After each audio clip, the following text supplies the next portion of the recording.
Kapag di mo na kaya at ang mundo'y mabigat, bawat pintig ng puso mo'y nalulunod sa sakit.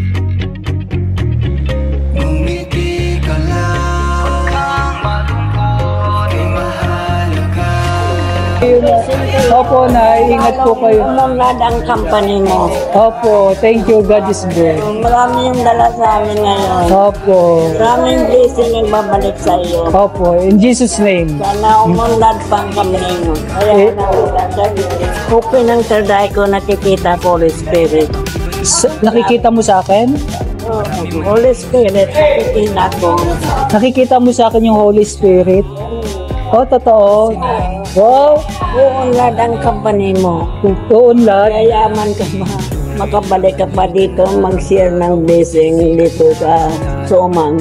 Opo, God is good. Nakakatuwa naman.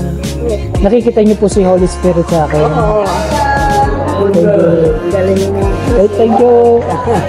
Kasi mabait. Ganyan talaga na dapat maging mabait.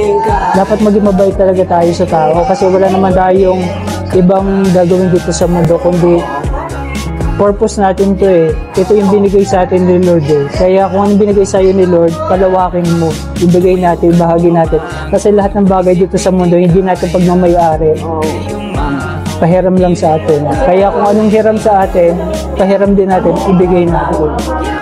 Thank you, Nay. Kagabi, nagdasal ako, magkaroon kami ng bisita ngayon. Kayo na nga. Kagabi, nagdasal ka? Wow!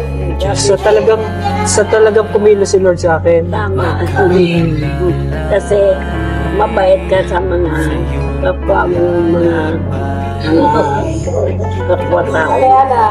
Kung sudo, sa inyo pa lalo sa mga mahirap, matulungan sa Opo. ulat pang company mo. In Jesus' name, Nay. Para makabalik ka pa dito sa sumunod. Opo. O pagkaloob ni Lord yan, no? Kain ka na, Nay. Thank you po.